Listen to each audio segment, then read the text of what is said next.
All right. Okay. So, hi everybody. Welcome to the Research Methods lecture.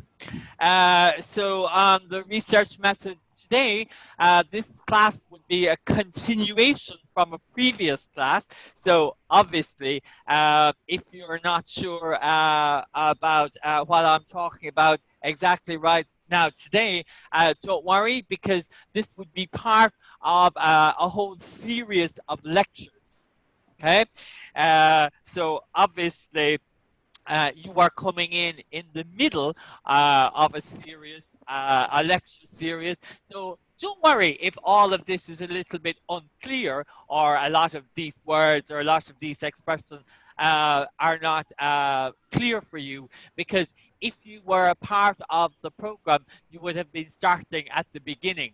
The section that I'm using is just to give you a flavor, or just to give you an idea of how the research methods would work. Okay, so usually the research methods is based around a series of lectures. These lectures are usually 50-minute sessions, and they have PowerPoint slides delivered by the teacher. And then these are supported with 2-hour tutorials per week, so to help you revise the material and to help clarify any ideas that came up in the research. Okay, so in today's short lecture, I'm talking about methodology. This would not be my first lecture talking about methodology. I would have been, at this point in time, I would have been talking about methodology for up to maybe 3 or 4 lectures before this. You would always start with 3.1, which is approach, and 3.2, moving on then to 3.3, which is called data collection. So if you imagine I am doing a research and I want to collect data for this research. So I have my research question already made. I know what I want to find out, but now I need to teach you how to find out what you want to know. Okay, and that's what data collection is. Okay, so maybe at the start of each lecture, there would be a little bit of a focus on vocabulary. Okay, so this is just to get students used to any new research vocabulary that they might need to know, and also to help you to start using the research terminology. Because part of being a good research student or being a good researcher in the future means that you know which words to use. And these are important. In any academic field, there's a certain body of vocabulary that everybody needs to know.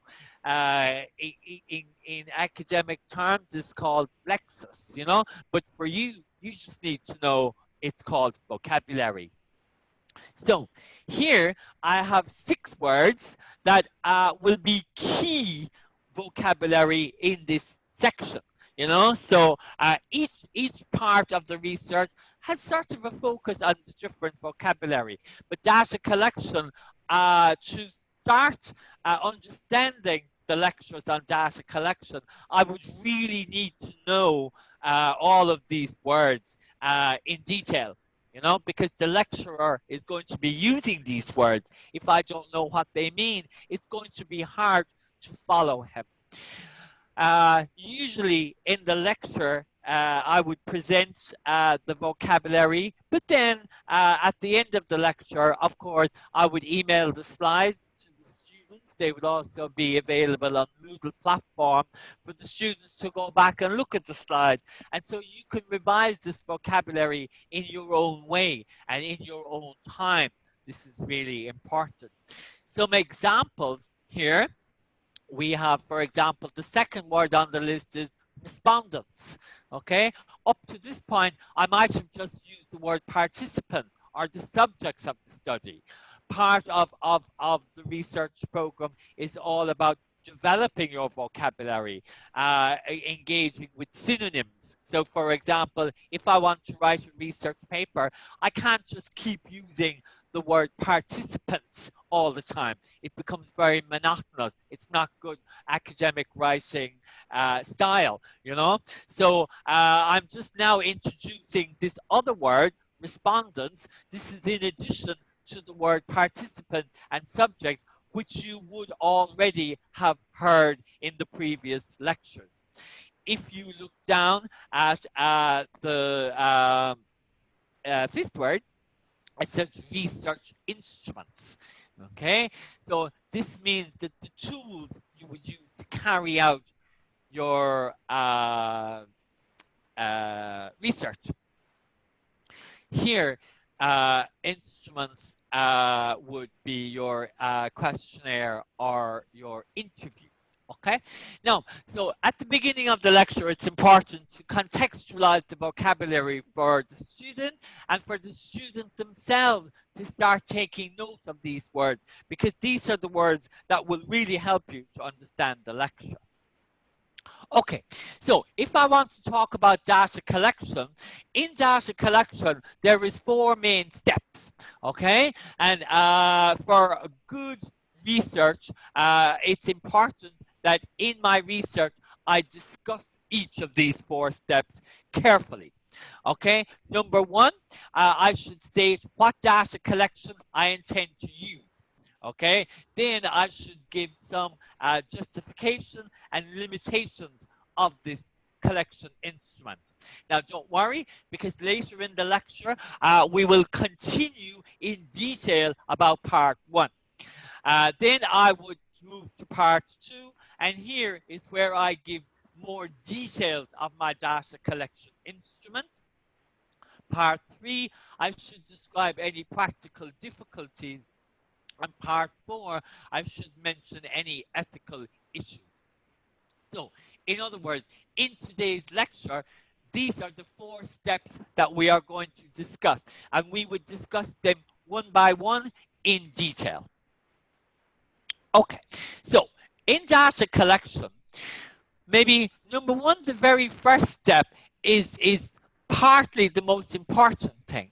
I need to state which kind of data collection instrument I intend to use, and then I need to give some justifications and some limitations of this. In this example, I'm going to be using semi-structured interviews. Okay, so in other words, now I'm telling you what is my data collection instrument. I'm using interviews. And then my next step is, once I have decided what kind of data collection instrument I'm going to use, then I will decide what are the justifications and what are the limitations of this. And here are some examples. So I'm talking about my data collection is interviews. So that's my first step. And now my next step is to try to think of, why are interviews good? Why are they a good choice of data research, or sorry, of research instrument? Okay, so a good researcher will always try to choose the most suitable research instrument, but in my paper, I need to give solid justifications of why I'm doing this choice. You know, so if I choose interviews, structured or semi-structured, then I need to be able to say, why did I choose them?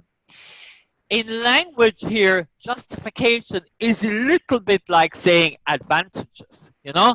So most people, especially students, are very familiar with the term, the advantages and disadvantages of something. In research, you wouldn't really use these terms. They're a little bit basic, you know? So we changed the term to justification. In other words, you need to justify your choice. And this is a really good thing to remember when you are doing any research. Good research always is dependent on the researcher being able to justify their decisions. So if you say, in my research, I will use interviews, you need to have some very, very, very good reasons why you do it. This is important to keep your study reliable and valid. which are reliability and validity are two of the key uh, foundations really of any good research. So here, for example, I have some examples of the justifications of interviews. They're very adaptable, you know, so I have chosen to use the word adaptability. If I am conducting an interview face-to-face or online, I am very much in control of the questions that I ask. They're not preset. Therefore, the interview can change over the course of the time, dependent on the participants or the interviewees' answers. In interviews, it is very easy to follow up on the question. So if I get an answer from a respondent, it's very easy for me to double check it. I can ask them, what do they mean? I can say, can you clarify that for me? So one very, very good justification of interviews is that I am able to there and then check my data. You know, I can see their tone of voice. I can hear their tone of voice. I can see their expressions. I can feel if they're hesitating. So in an interview, it's much easier for the interviewer to gauge the responses. And I would compare all of this to questionnaires, for example. Okay, now, as long as I have justifications, I also need to have limitations. Here, limitations is a little bit like saying disadvantages. But again, you know, think about disadvantages is a little bit basic in vocabulary term, especially for a researcher. So I would never say the disadvantages of an interview. I like to use the word limitations. Some of them here, you can see time-consuming. Interviews take a long time. Analysis of interviews is very, very skillful job, especially for a first-time researcher. It can really easily go off a cliff and fail, you know, so you need to be very careful about what kind of skills you think you can develop in the amount of time that you have, and will these skills be enough for you to be able to conduct interviews. Okay, so I'm not going to spend too long on the limitations. Obviously, in an extended lecture, there would be a lot more talk about this. Okay, so let's say I have decided I'm using the semi-structured interviews. I know now what my justification and limitations are, and now my next step is to actually start my process. So I want to start to collect, in other words. You know, I have made my decisions, and remember, as we always say, part of being a good researcher is all about taking time to consider your decisions. Research, as you might know, is a very iterative process. That means I need to all the time be considering what decisions I am making, what decisions should I change. I need to constantly be looking at my decision making. For new researchers, this is very difficult. There's a lot of room for self-doubt, you know, but ultimately the researcher is the only one who can make the decisions. It takes some courage to be able to change decisions. Even in the middle of a research process, this can often happen. This is important. So let's say I have pretty sure I want to use semi-structured interviews. My next decision will be to decide how many questions will I use. Here, I'm choosing 30 questions. This is not a rule. You know, you could have 10, you could have 50, you could have 25. It really depends on the researcher and the research question. My research question should have one aim and three objectives. To fulfill three objectives, I think I would need to ask at least 30 questions. Then I would decide what type of questions I want to use. It's semi-structured, so a lot of my questions will be open-ended. though, for example, I need to plan and think about this before I do my interviews. It is not good for me to go in with to a semi-structured interview. If I have decided to use open questions, then I need to make sure that I don't go in and ask closed questions. You know, so I really need to decide beforehand how many questions I'm going to ask and what kind of questions. However, what I do during the interview is participant dependent, you know? So if I ask 30 questions, but I realize that I need to get more information, I might end up moving that up to 40 questions or 50 questions. Maybe some of my questions will become closed questions. Why could this happen? Because maybe my participant has become very hesitant, you know, and reticent and doesn't want to give me any information. Open questions are not working for him. They're not giving me anything new. So therefore, maybe I will change tack. This goes back to what I was saying about decision making. And as you develop your research skills, you will get quite good at thinking, as we say, on the hoof, and being able to make decisions quickly. Okay, then I will continue and I will pilot my questions. Okay, now I'm going to stop my share there. Apologies, you can't see my camera. We have technical difficulties and it's not working. But that's just to give you a flavor of one of our research methods classes. As you can see, it moves quite quickly, you know. That's because you are now pre-master's program and we'll have to try to get used to a faster pace of learning. But these slides are always made available to the students after the class, you know, so they have a lot of time to review them afterwards. They are then followed up with a tutorial which tries to clarify any information that you may get. You may think that the pace is very fast, but remember, we are trying to prepare you for life at a master's level. And generally speaking, at a master's level, if you are in a room with a university professor, he is not going to be slowing down for the sake of students. You know, he needs to go at a certain pace, and that's a little bit like what's replicated here. Okay, so that's where I'll leave it there. Does anybody have any questions?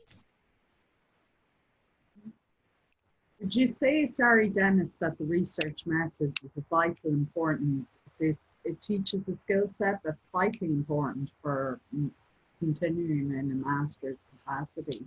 Yes, Michelle, I think that's very important. I think the research methods, to me, it's a sort of an invaluable component of the course, you know, because every student on a master's in the future, every student in their future masters is going to have to write their dissertation. So this teaches you the skills of writing a research project. It teaches you how to construct the research paper. But I think more importantly than that, it teaches you about what you might call the soft skills, you know? So teaching you about how to manage time while writing a project. As I said during the lecture, one of the key things about any research is to be able to make decisions, you know, and to be able to trust your own decisions. That's not something that comes naturally. That's something we have to learn and develop as we progress through our studies. So I think this kind of a program gives you confidence in your own decision making and confidence in your own ability, so that when you arrive in your master's program in the university, it means that everything is not so new to you. You already have some experience of what it's like to have to write a research. Many students say, well, I could learn to write research from a book, you know? Not true, you know? I think research is what you might call an experience, you know? It's experiential. You can really only learn something like research by actually doing, by actually carrying out, until the point where you actually do your own research program. It all remains very theoretical. I get a lot of comments from students at the end of the program, not during it, about how they realized at the end of the program the kind of skills they have learned. You know, so at the end of the program, they say, thank you, I have learned these skills. You can be sure that they don't say that while they're doing the program, because during the program, they are wondering, why are you pushing me so hard? Why are you making me do this? But part of that is about teaching students about the kind of time frame that they're going to have to work in their masters, and teaching them about the kind of skills that you can't actually learn from a book, you know? So, you know, a book can't teach you how to think about what you will do if your participants are not responding, you know? This is something you have to do, you know? You learn by doing, and I think that's really, really valuable. Also, I'm sometimes surprised at the level of skills students possess when they arrive. You know, we all think that everybody is living in a digital age. I'm surprised sometimes when students arrive and they are surprised at what they don't know. So they come here and I want them to submit a Word document, and they are asking me things like, how do I save a Word document? You know, so it's surprising people don't know what they don't know, if you know what I mean. And being on a master's program, a pre-master's program, is very useful for highlighting the things that you don't even know you were supposed to know in the first place. I think I'm putting that in a very roundabout way, but what I mean is we sometimes don't know what we need to learn until we start learning it. I have had students who have completed their masters in university write back to me, not that many, but some of them write back to me to say, okay, now I understand why you made me do all that on the pre-master's program. It really did help me. Unfortunately, it's not something you can see until you've actually gone on to study on the master's program, you know. So I know they're out there, and I know it's helped them. It's just we will never hear that, you know. Um, so it depends, but another question that somebody asked was, what kind of topics will I use for my research? The good news is that it's really up to you. You know, you can tailor which topic you decide to do research on. We try to not make them too narrow and too specialized, but so, for example, if you are planning to do your master's on finance, then I would suggest you do a research paper connected to finance or connected to something in economics, you know? So you choose your own research question. We don't tell you what you must write your paper on. We will advise you on whether it's good, bad, or absolutely out of the question, you know. So it's your choice, and this is good because this hands some responsibility to the student.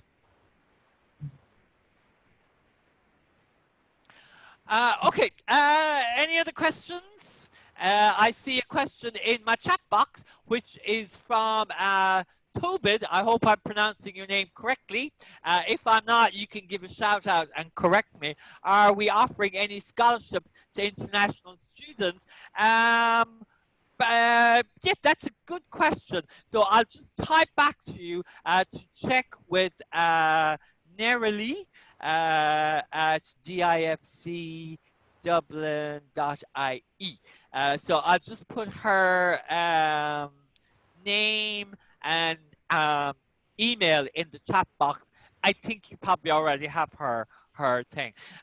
She is a better one to talk about that because I am just the program manager, you know, not in control of who comes and how much they pay, which is always a very good question. Tobit, where are you from?